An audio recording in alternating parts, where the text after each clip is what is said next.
નમસ્કાર મિત્રો, આજરોજ તારીખ 15/7/2026ના રોજ અમદાવાદ હાઈકોર્ટ ખાતે ધારાસભ્ય શ્રી ચૈતરભાઈ વસાવા અને અન્ય ખેડૂતો એમની જે જામીન અરજી અંગેની આજે સુનાવણી હતી, જે દલીલો થઈ મિત્રો આજે કોર્ટમાં, તે દલીલો આપણા પક્ષ તરફથી મૂકવામાં આવી, પણ જે સામેના પક્ષ સરકારી વકીલ એમને સમય માગ્યો છે આજરોજ, એટલે વધુ એક તારીખ પડી છે આવતીકાલની. એટલે હવે મિત્રો જોવાનું રહ્યું આવતીકાલે શું દલીલ થાય છે, શું નવી તારીખ પડી શકે છે આવનારી, કે પછી કાલે જ એનું નિરાકરણ થાય છે, તે હવે આવતીકાલે જોવાનું રહ્યું મિત્રો. અને મિત્રો ખાસ હું વાત કરીશ આપણા નર્મદા જિલ્લામાં રાજપીપળા ખાતે જે એક મોટો કાર્યક્રમ થવા જઈ રહ્યો છે ધારાસભ્ય શ્રી ચૈતરભાઈ વસાવાના સમર્થનમાં, કે સિગ્નેચર કેમ્પિયન. શું સિગ્નેચર કેમ્પિયન 20 તારીખ પહેલા શકુંતલાબેન વસાવા સહિત અન્ય ખેડૂતો 20 તારીખ પહેલા શું બહાર આવી જશે, એમને જામીન મળી જશે? હવે એ જોવાનું રહ્યું આવતીકાલની તારીખમાં મિત્રો. કારણ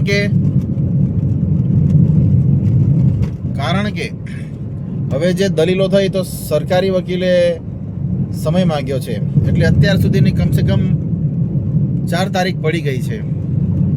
એટલે આ તારીખ પર તારીખ પડી રહી છે. જેમ પહેલા આપણા ધારાસભ્ય ચૈતરભાઈ વસાવાની જે તારીખો પડતી હતી, એ રીતે આ બધી તારીખો પડી રહી છે. તો મિત્રો હવે આવતીકાલની આપણે વેટ કરવાની છે. હવે આવતીકાલે શું નિર્ણય આવે છે એ જોવાનું રહ્યું છે.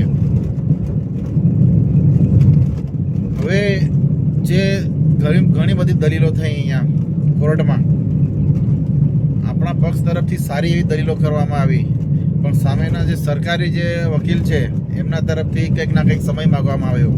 એટલે મિત્રો આ સમય માગવામાં આવી રહ્યો છે. અત્યાર સુધી 4 તારીખ પડી ગઈ છે. આ કેસ કેમ લંબાઈ રહ્યો છે?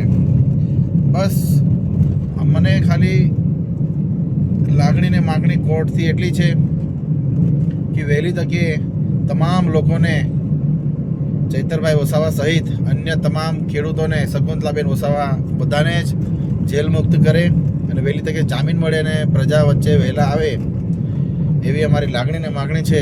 અને ન્યાયપાલિકા પર અમને પૂરેપૂરો ભરોસો છે કે તમામ લોકોને જામીન મળે અને પ્રજાની વચ્ચે સમક્ષ આવે. મિત્રો આ વિડીયો હું હમણાં હાલ તો ચાલુ કારમાં શૂટ કરી રહ્યો છું ઓછી સ્પીડ પર, કેમ કે આ એક આટલી અપડેટ હતી મારા પાસે, મળતી માહિતી મુજબ તમને આ અપડેટ આપી રહ્યો છું કે જે આજની જે સુનાવણી હતી હવે આવતીકાલ પર ગઈ છે. હવે જોવાનું એ જ રહ્યું મિત્રો કે હવે આવતીકાલે શું દલીલો થાય છે અને શું અપડેટ આવે છે. બસ મારે તો એટલું જ કહેવું છે કે 20 તારીખ પહેલાં જે આપણા ચૈતરભાઈ વસાવાના સમર્થનમાં જે હમણાં સિગ્નેચર કેમ્પિયનનું જે આયોજન છે તે હમણાં હાલ ચાલી રહ્યું છે તમામ જગ્યાએ નર્મદા જિલ્લામાં, તમામ તાલુકામાં, તમામ ગામડાઓમાં આ અભિયાન કેમ્પિયન ચાલુ થઈ ગયું છે. અને ચૈતરભાઈ વસાવાના સમર્થનમાં 1 લાખથી પણ વધુ સિગ્નેચર કેમ્પિયન થઈ જશે.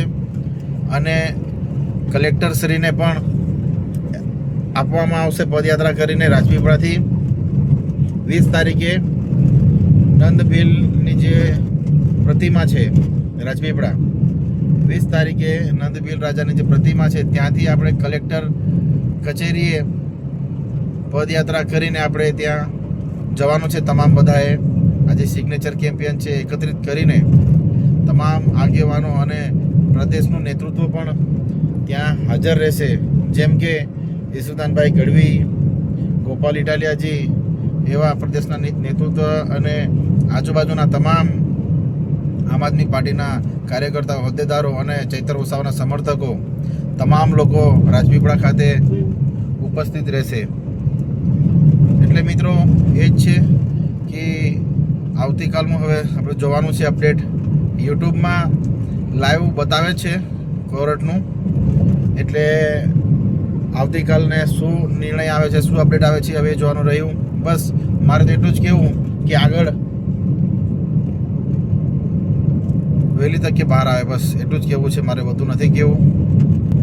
અને સાથે સાથે હું એવું પણ કહેવા માંગીશ કે વિશ્વ આદિવાસી દિવસ આવે છે, તો વિશ્વ આદિવાસી દિવસના દિને ચૈતરભાઈ વસાવા આપણી વચ્ચે ઉપસ્થિત હોય તો આપણને એક ગર્વ મહેસૂસ થશે કે જે આપણો આદિવાસી કાર્યક્રમ છે, આદિવાસી દિવસ છે, તેની ઉજવણી ધારાસભ્ય ચૈતરભાઈ વસાવાની ઉપસ્થિતિમાં થાય તો વધુ સારું, મારું એવું માનવું છે. બસ લાગણી ને માગણી એટલી જ છે કે ચૈતરભાઈ વસાવા વહેલા જેલ મુક્ત થાય અને અન્ય ખેડૂતો પણ જેલ મુક્ત થાય. હવે મિત્રો જોવાનું રહ્યું આવતીકાલની તારીખમાં, આવતીકાલે કંઈ પણ અપડેટ હશે હું મારી યુટ્યુબ ચેનલમાં અપલોડ કરીશ. જય હિન્દ, જય ભારત.